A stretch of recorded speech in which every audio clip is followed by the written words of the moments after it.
नमस्कार विद्यार्थी मित्रांनो, मी संदेश. नौकार भारती या यूट्यूब चॅनलमध्ये आपलं सगळ्यांचं पुन्हा एकदा स्वागत करतो. डी-सी-सी बँक भरती प्रक्रिया यामध्ये जी परीक्षा आहे सातारा जिल्ह्यासाठीची भरती परीक्षा सध्या सुरू असून यानंतर रायगड जिल्हा आहे, अहमदनगर, चंद्रपूर जिल्ह्यासाठीची भरती परीक्षासुद्धा घेण्यात येणार आहे. या भरती परीक्षेमध्ये जिल्हा मध्यवर्ती सहकारी बँकेच्या या भरती परीक्षेमध्ये लेटेस्ट पॅटर्नवर आधारित बँकिंग सेक्शनचे महत्त्वाचे प्रश्न सगळ्यात जास्त विचारले जातात. यासाठीच आजच्या या व्हिडिओमध्ये, आजच्या या सेशनमध्ये आपण बँकिंग सेक्शनवर आधारित जो बँकिंगचा टॉपिक आहे, या बँकिंग टॉपिकवर येणारे जे महत्त्वाचे प्रश्न आहेत, संभावित प्रश्न, हे संभावित महत्त्वाचे प्रश्न पाहूयात. पहिला प्रश्न आहे, वित्तीय जोखीम या प्रकारात कोणत्या प्रकारच्या जोखमीचा समावेश असतो? वित्तीय जोखीम हे जे प्रकार आहे, या प्रकारामध्ये कोणत्या प्रकारच्या जोखमीचा जो समावेश असतो? यामध्ये पर्याय पाहू शकता. व्यावसायिक जोखीम आहे, पद जोखीम, रोखता जोखीम आणि बी आणि सी बरोबर आहे. तर पाहू शकता पद जोखीम आणि रोखता जोखीम या दोन्हींचा समावेश यामध्ये असतो. जे दोन्ही जे आहेत वित्तीय जोखीम या प्रकारामध्ये पद जोखीम आणि रोखता जोखीम या दोन्हींचा समावेश असतो. म्हणजेच पर्याय क्रमांक बी आणि सी हे उत्तर बरोबर आहे. प्रश्न क्रमांक दुसरा, सी-डी-एम हे कशाचे मशीन असते? सी-डी-एम हे कशाचे मशीन असते? पर्याय, पैसे काढण्याचे, पैसे जमा करण्याचे, पैसे सुट्टे करण्याचे आणि पैसे ट्रान्सफर करण्याचे. तर याचं उत्तर पाहू शकता. पैसे जमा करण्याचे मशीन म्हणजेच सी-डी-एम, म्हणजेच कॅश डिपॉझिट मशीन, म्हणजेच सी-डी-एम, पैसे जमा करण्याचे मशीन होय. म्हणजेच पर्याय क्रमांक बी उत्तर बरोबर आहे. तिसरा प्रश्न, एन-पी-सी-आय डॅश डॅश हे एन-पी-सी-आयद्वारे नियंत्रित केले जाते. म्हणजे कोणत्या गोष्टी आहेत, कोणते जे आहे जे सिस्टीम आहे, टेक्नॉलॉजी ही एन-पी-सी-आयद्वारे नियंत्रित केली जाते. पर्याय, बी-पी-पी-एस आहे, नॅच आहे, एन-ए-सी-एच, सी-टी-एस आहे, त्याच्यानंतर वरील सर्व. तर पाहू शकता एन-पी-सी-आयद्वारे बी-पी-पी-एस सुद्धा नियंत्रित केलं जातं. नॅच मॅन्डेट सिस्टीम जी आहे ही सुद्धा नियंत्रित केली जाते. सी-टी-एस सुद्धा नियंत्रित केली जाते. म्हणजेच याचं उत्तर वरील सर्व हे उत्तर यासाठीचं बरोबर आहे. प्रश्न क्रमांक चौथा, बँकेची वार्षिक सर्वसाधारण सभा ही कोणासाठी असते? बँकेची जी वार्षिक सर्वसाधारण सभा घेतली जाते ही कोणासाठी असते? पर्याय, संचालकांसाठी, भागधारकांसाठी, व्यवस्थापनासाठी आणि यापैकी नाही. तर याचं बरोबर उत्तर पाहू शकता. भागधारकांसाठी जी आहे संचालकांची बँकेची वार्षिक सभा जी आहे, सर्वसाधारण सभा, वार्षिक सर्वसाधारण सभा ही भागधारकांसाठी घेतली जाते. पर्याय क्रमांक बी उत्तर बरोबर आहे. प्रश्न क्रमांक पाचवा, खालीलपैकी कोणते घटक हे बँकेच्या माहिती तंत्रज्ञान विभागाशी संबंधित असतात? यामधील कोणते घटक असे आहेत हे बँकेच्या माहिती तंत्रज्ञान या विभागाशी संबंधित असतात? पर्याय, डेटा सेंटर, सायबर सुरक्षा, फायरवॉल सिस्टम आणि वरील सर्व. तर पाहू शकता बँकेची जी आय टी सिस्टीम असते, म्हणजेच माहिती तंत्रज्ञान विभाग जो असतो, आय टी विभाग, याच्याशी डेटा सेंटर संबंधित असतं, सायबर सुरक्षासुद्धा संबंधित असते आणि फायरवॉल सिस्टीमसुद्धा त्याच्याशी रिलेटेड असते. म्हणजेच वरील सर्व पर्याय क्रमांक डी उत्तर याचं बरोबर आहे. प्रश्न क्रमांक सहावा, बँकेच्या शाखेतील कॅश ही कोणाच्या ताब्यात असते? बँकेच्या शाखेतील जी टोटल कॅश असते ही कोणाच्या ताब्यात असते? पर्याय, लेखापाल, रोखपाल, मॅनेजर आणि सुरक्षा अधिकारी. तर याचं उत्तर पाहू शकता. रोखपाल हे जे आहेत, ह्या रोखपालांच्या सगळे जे कॅश आहे हे रोखपाल, कॅशियर इंग्लिशमध्ये, बँकेच्या शाखेतील रोखपाल यांच्या ताब्यात जी आहे ही कॅश सगळे असते बँकेच्या शाखेची. प्रश्न क्रमांक सातवा, सॉफ्टवेअरच्या पायरसीलाच सॉफ्टवेअरची काय म्हटलं जातं? डॅश डॅश म्हटलं जातं. पर्याय पाहू शकता. हॅकिंग, व्हायरस, त्याच्यानंतर चाचेगिरी आणि सायबर गुन्हा. तर पाहू शकता सॉफ्टवेअरची पायरसी जी केली जाते याला चाचेगिरी असं म्हटलं जातं. कारण सॉफ्टवेअरची ती डुप्लिकेट कॉपी बनवली जाते आणि ती विकली जाते. यामुळे सॉफ्टवेअरच्या पायरसीलाच सॉफ्टवेअरची चाचेगिरी असं म्हटलं जातं. ते समुद्रामध्ये जी चाचेगिरी असते त्याच पद्धतीने याच्यामध्ये सॉफ्टवेअरच्या पायरसीला सॉफ्टवेअरची चाचेगिरी असं म्हटलं जातं.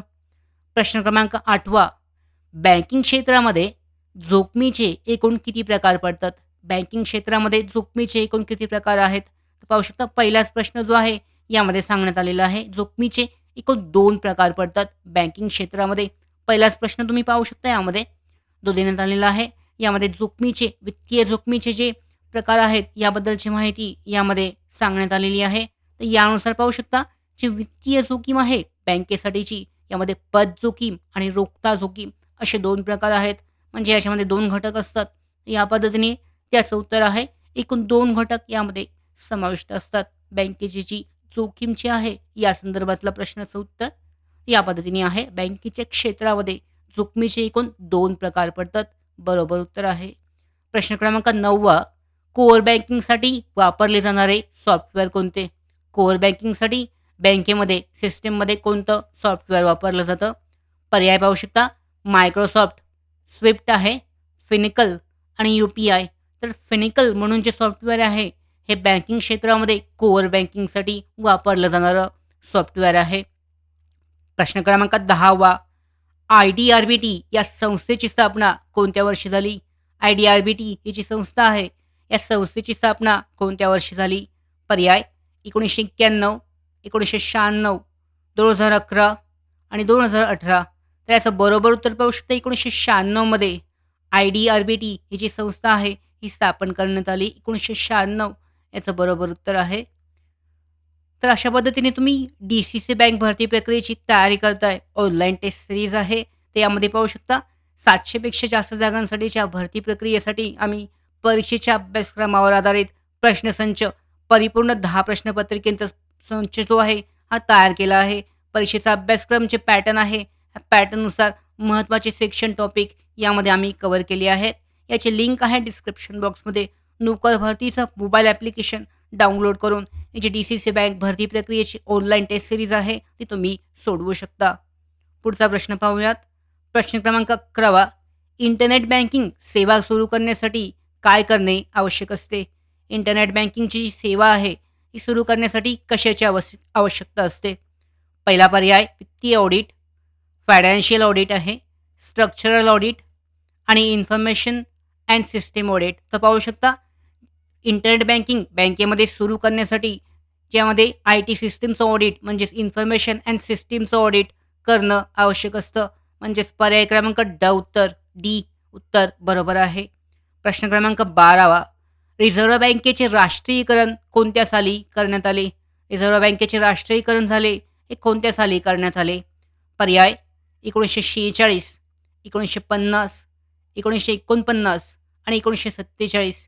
तर याचं बरोबर उत्तर आहे 1949 मध्ये रिझर्व्ह बँकेचं जे राष्ट्रीयकरण आहे ते करण्यात आलं होतं. प्रश्न क्रमांक 13 रिझर्व्ह बँकेच्या संचालक मंडळात एकूण किती प्रतिनिधी असतात? रिझर्व्ह बँकेचे जे संचालक मंडळ आहे यामध्ये किती प्रतिनिधी असतात? पर्याय 15, 19, 20 आणि 17. तर याचं बरोबर उत्तर पाहू शकता 19. रिझर्व्ह बँकेचे जे संचालक मंडळ आहे यामध्ये एकूण 19 प्रतिनिधी असतात. प्रश्न क्रमांक 14 भारतात चलन निर्मितीसाठी कोणत्या पद्धतीचे अवलंब केला जातो? भारतात जे चलन निर्मिती केली जाते या चलन निर्मितीसाठी कोणती पद्धत वापरली जाते? पर्याय पाहू शकता. कमाल निधी आहे, किमान निधी, अतिरिक्त निधी आणि प्रमाण निधी. तर याचं बरोबर उत्तर आहे किमान निधी या पद्धतीचा वापर करून भारतामध्ये जे आहे चलन निर्मिती केली जाते. प्रश्न क्रमांक 15 ₹1 नाण्याची छपाई कोणाकडून केली जाते? ₹1 जे नाणं आहे हे छपाई केली जाते ही कुणाकडून केली जाते? पर्याय reserve bank of India, state bank of India, मध्यवर्ती बँक, तर केंद्र सरकारचे वित्त खाते. तर बरोबर उत्तर पाहू शकता केंद्र सरकारच्या वित्त खाते जे आहे फायनान्स मिनिस्ट्री जी आहे यांच्या अंतर्गत ₹1 नाण्याची छपाई केली जाते. बरोबर उत्तर केंद्र सरकारचं वित्त खातं. प्रश्न क्रमांक 16 चलनाविषयक धोरणांचे प्रमुख उद्दिष्ट कोणतं असतं? चलनाविषयक जी धोरणं असतात या धोरणांचं प्रमुख उद्दिष्ट कोणतं आहे? पहिला पर्याय किंमत श्रेय, विनिमय दर श्रेय, पूर्ण रोजगार आणि वरील सर्व. तर याचं बरोबर उत्तर आहे पर्याय क्रमांक ए. यामध्ये किंमत श्रेय हे चलनविषयक धोरणांचे प्रमुख उद्दिष्ट असते. पहिलाच पर्याय बरोबर आहे किंमत श्रेय. प्रश्न क्रमांक 17 मध्यवर्ती बँकेच्या चलनाविषयक धोरणाला काय म्हटले जाते? मध्यवर्ती बँकेचं जे चलनाविषयक धोरण असतं याला काय म्हटलं जातं? पर्याय मौद्रिक धोरण, राजकोषीय धोरण, आर्थिक धोरण आणि करविषयक धोरण. त्याचं बरोबर उत्तर आहे मौद्रिक धोरण. हे जे आहे मध्यवर्ती बँकेच्या चलनाविषयक धोरणाला मौद्रिक धोरण असे म्हटले जाते. प्रश्न क्रमांक 18. रिझर्व्ह बँक रोख राखीव निधीचे प्रमाण किती टक्केपर्यंत ठेवू शकते?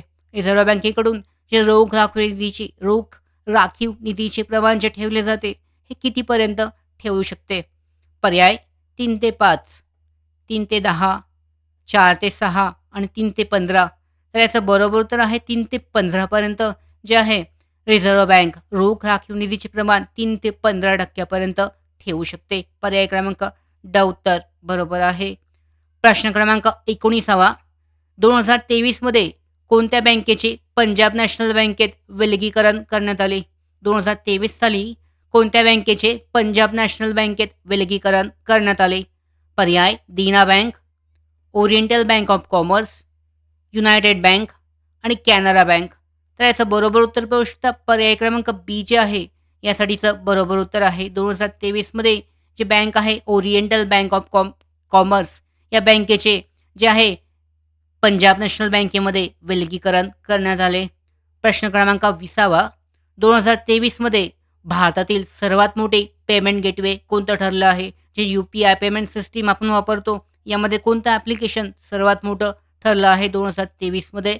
पर्याय पेटीएम, फोनपे, गुगल पे आणि ॲमेझॉन पे.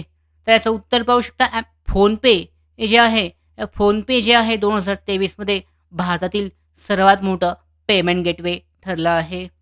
तर अशा पद्धतीने जिल्हा मध्यवर्ती सहकारी बँकेची जी भरती प्रक्रिया आहे या भरती प्रक्रियेमध्ये बँकिंग क्षेत्रावरच्या आधारित सगळ्यात जास्त प्रश्न विचारले जातात आणि अशा पद्धतीचे प्रश्न जे आहे येण्याची शक्यता आहे लिपिक आणि शिपाई पदभरतीसाठी. या पद्धतीने लेटेस्ट याची PDF लिंक डिस्क्रिप्शन बॉक्समध्ये आहे.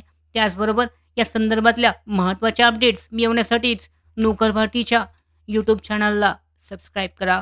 धन्यवाद.